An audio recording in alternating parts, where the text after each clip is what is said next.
My wife, Sarah, used to be known for her hair. It wasn't just hair to her, it was her livelihood. She had a YouTube channel with over 100,000 subscribers dedicated to braiding and styling her waist-length chestnut locks. Then came the diagnosis, stage 3 ovarian cancer. Chemotherapy didn't just take her health, it took her identity. The day she asked me to shave her head because the clumps falling out were too traumatizing was the lowest point of our marriage. She hasn't filmed a video since. She bought a high-quality, realistic wig that cost a fortune, and it became her armor. She never lets anyone see her without it, not even me, most days. We were adjusting to this new, fragile reality when my sister, Brenda, called. She was going through a messy divorce, lost her apartment, needed a place to stay with her 16-year-old twin daughters, Bella and Chloe. I hesitated. Sarah is immunocompromised and exhausted, but Sarah, being the angel she is, insisted. Family helps family, Mark, she said. That was a mistake. For the last month, the atmosphere in our house has been toxic. Bella and Chloe are obsessed with Sarah's appearance. It started with invasive questions. Does your head get cold? Does the wig itch? Can we try it on? Sarah politely declined every time. It's a medical device, not a toy, she told them. They didn't listen. They pressured me to tell her to stop being vain and just walk around bald. I told them to drop it.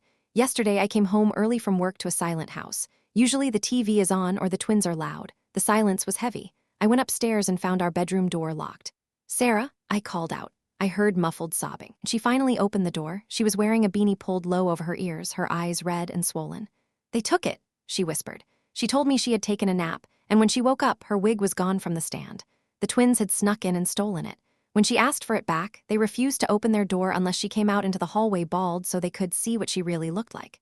When Sarah refused, I started recording her through the crack in the door, laughing. My blood boiled. I didn't say a word to Sarah. I just turned and marched downstairs to the kitchen. I found Brenda sitting at the table drinking coffee while Bella and Chloe were making a TikTok video. Chloe was wearing my wife's wig. She was posing, flipping the hair, and making duck lips while Bella filmed. I didn't think. I walked up to Chloe and snatched the wig off her head. I wasn't gentle. A few strands of her real hair probably came with it. Oh, you psychopath, Chloe screamed, clutching her head. You think this is funny? I roared, shaking the wig at them. You stole a cancer patient's dignity for a video. You humiliated her in her own home. Brenda stood up, looking annoyed rather than apologetic. Mark, calm down. It was just a harmless prank. The girls were just curious. Sarah is being way too sensitive about the whole hair thing. They were recording her, Brenda. I yelled. They were trying to force her to expose herself when she wasn't comfortable. So what? Brenda rolled her eyes. She's family. It's not a big deal. You're overreacting. I'm overreacting. I laughed, a cold, dark sound. Here's my reaction. Get out. Brenda blinked. What? You, the twins, all your boxes, get out of my house tonight. Brenda's smug look vanished. You can't be serious. We have nowhere to go. Dad will be furious. I don't care, I said.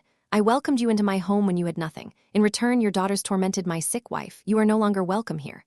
Brenda tried to play the peacemaker then. She patted my shoulder, changing her tone.